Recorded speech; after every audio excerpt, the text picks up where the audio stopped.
You are listening to Historyman, where we walk in the footsteps of heroes and proclaim freedom reigns. We continue our episode with Tray Dunaway and smallpox in the 18th century and how it was eradicated. So welcome again, Tray. Thank you, Eric. Good to be back with you. I can't, because this is the exciting part about smallpox fighting. I mean, this is the battle that occurred all throughout the 18th century until its ultimate victory just after the turn of the 19th century. And I think our story left off after we talked about the English lady, the slave, the Boston minister, the physician. I think we left off at about 1721 in Boston, right, where a young doctor figured out how to protect his son. And he offered this protection to Boston residents. And what he discovered with his treatment, if you naturally got smallpox in Boston in 1721, you had about a 14% mortality. And that's just by you picking up smallpox, generally through the lungs. But if you engrafted the smallpox, which is what Dr. Boylston did, that mortality dropped to 2.5%. Well, I've got to ask, and maybe you know the answer, maybe you don't know the answer, but he used his son as a guinea pig in this situation. Did he know the percentages before he actually used the son as the guinea pig? Only from what he had read. Okay. Only from what he had read. But, you know, people are willing to go to great lengths to go to the Laetrile clinics, for instance, in Mexico as a cancer treatment in our lifetimes. Okay. Because it's a shot. And if you know an epidemic's coming through and you can mitigate that, people are willing to do a little bit of experimentation. Wow. I mean, just look at all the protein and look at all the dietary supplements you can buy, none of which are FDA approved, but they don't make any claims. But think of people that buy the dietary supplements and the special potions and things that make part of you grow bigger or smaller or whatever. People are people, and they were that way in the 18th century as well. Wow. Okay. So you had regulations, or even we talk about today with COVID, where certain places you have to quarantine before you go. Well, they had those same regulations in the 18th century. There were legal restrictions to inoculation, which were common in New York and New England and in the South, including Charleston. Regulations were a little more lax in the middle colonies. And in Philadelphia, quarantines were rare and restrictions on variolation were essentially non-existent. So you had different governments, different entities in the colonies, which would allow you to do these experimentations, which wouldn't allow you to do it. Again, it's your government here to help you making decisions that is not without really a knowledge of, number one, nobody knew what caused smallpox at the time, but a knowledge of what a proper medical treatment would be. Does that sound vaguely familiar with politicos telling you things that seem to be unproven or false at given times? And nothing has changed, Eric. Nothing has changed. Yeah, well, it's a tough balance, is it not, between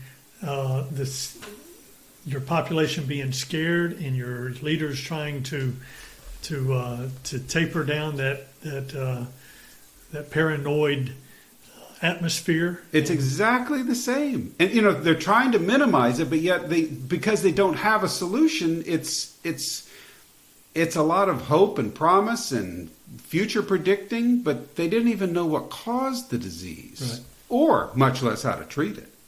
But this went on with inoculations and variolations. Let me explain the difference. If you inhale smallpox and it goes into your lungs, it can immediately spread.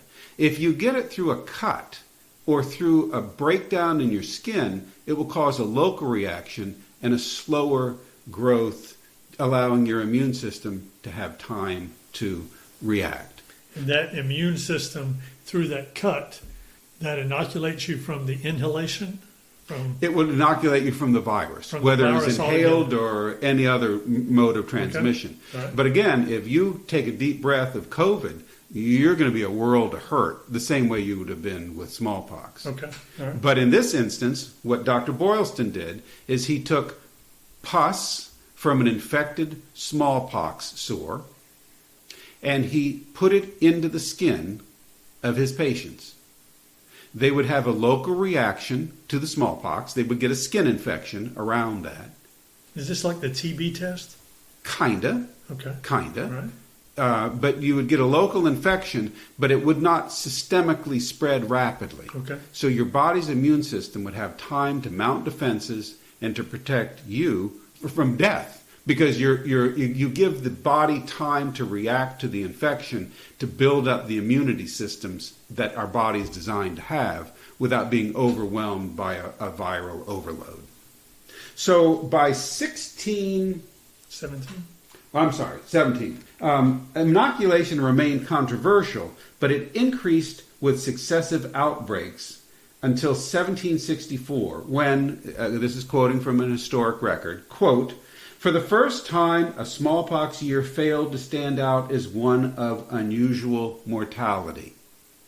By 1764, people had kind of caught on to Dr. Boylston's idea that inoculation was not bad. It beat getting the natural smallpox. You still had smallpox, but you just stood a lot better chance of survival. So in those instances, you'd take live smallpox. Well, it was live smallpox. They would get it out of pus from a skin wound. And you would engraft it or insert it in, under, through a cut into the skin of a patient you're trying to inoculate.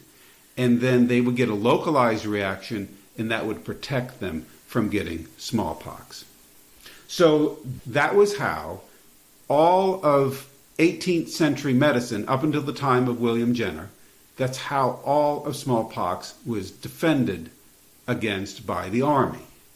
So there was a scourge of North American smallpox scourge, and it went from 1775 to 1782. So when you say North American smallpox, is this a localized strain of smallpox unique to North America, or is it just that it was geographically?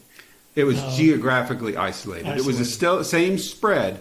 It was the same strain. Okay. But listen to the dates: 1775 to 82. So what went on between 1775 and 1782 in the North American continent? So we had the Revolutionary War. You have a war. And you see, wars allow disease to spread more rapidly because you have lots of transients, people coming and going. There is deprivation. People don't eat well. They can't take care of themselves. They are more susceptible to disease. So any time in history when you have a war going on, you will find an uptick in naturally occurring transmissible infectious diseases. I think on the outside we think, okay, well, everybody's just staying in place and the war is happening around them, but there were vast migrations of people from the north to the south, from the south to other parts to get away from the war. So there is a vast migration back and forth with armies, with citizens trying to flee that particular area. So I can see where that became an issue. That's exactly right. In 1780 in Charleston, there was a smallpox epidemic, and that was after 20 years of absence of smallpox in Charleston. Well, what was going on in 1780 in Charleston? You had a British-occupied city. And certainly, if not from the troops that actually came into Charleston in 1780, but you had a lot of commerce going back and forth with the British islands and British ships coming and going at a probably a more rapid rate than in previously. Sure. And with the deprivations of war, it was a setup for smallpox. So all of this is totally predictable, and it certainly was in the 18th century. Wow. So Washington actually had his troops inoculated. When they were in Valley Forge, he had these troops inoculated because he understood that if he could prevent having smallpox spread among his troops, then he would have a better chance of having a fighting unit that would not be disturbed by smallpox. Well, how did Washington make that happen? He had soldiers in New England all the way down to Florida, right? I mean, they're going back and forth in Florida as well. But how did Washington inoculate all his troops? Well, remember, I'm a general surgeon. Okay. Washington was just a general. but he could order his troops, and this happened at Valley Forge. Okay. So again, wintertime, Right. confinement, Right. closed spaces, middle of a war, people without proper nutrition, couldn't stay warm. It would be a perfect breeding ground for an infectious disease like smallpox. So he could order his troops to undergo the inoculation. So come spring, he's got healthy and happy. Well, I don't know how healthy or happy they were, but they were certainly not infected with smallpox. So Washington could just order that and make it happen. Have you seen those orders that he sent out and maybe? I have not. Okay. I have not. All right. But he was in charge, and he told them to inoculate, Sure. and that's what they did. Even smallpox in South Carolina, remember, Gates had 3,000 troops, 2/3 were militia. Cornwallis had about 2,000 troops, 1/3 were militia. They were treated to Hillsborough with 700 men. 1,000 were left prisoners to Charleston prison ships. And Camden became the smallpox center for Patriot prisoners with jail and prison pen is what it was called. So you had, again, this is where Andrew Jackson was here in Camden as a young man, and he and his brother Robert had smallpox when he was imprisoned in the Camden jail. Andrew Jackson survived. His brother Robert died, which didn't really endear him to the British. No. For putting him and his brother into jail. That's right. Where his brother Robert died. So again, smallpox follows diseases and armies, and that's exactly what had happened in the colonies, even here in Camden. So this was a smallpox center. When it turned out that it seemed Kershaw County and Camden were the epicenter of the COVID outbreak in March, it's not the first time Camden has been an epicenter of an infectious disease, smallpox included. Ironies of history there. So, Well, again, history, nothing ever changes. Right. So it's just a different disease, a different era, a different time. But that is the story about how smallpox was partially defeated in the colonies. You had a series of events that started off in Turkey and with an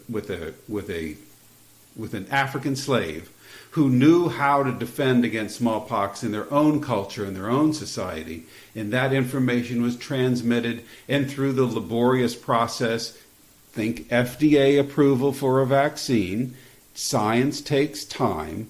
You don't want to jump into something that's going to cause more harm than good. Same thing went on then, and that brought variolation into effect. And that is how smallpox was mitigated. It wasn't defeated, but it was mitigated in the colonies in the 18th century by this slow, steady transmission of scientific evidence, again, without the knowledge of what a virus or a bacteria was, but just through common practice and sharing other cultural information. It allowed people in the 18th century in the colonies to defend themselves against smallpox, leading all the way up to where the commanding general of the entire Continental Forces says, okay, I'm convinced, let's inoculate these men, so they would remain a fighting force for Washington for his eventual victory. very good. Thank you so much.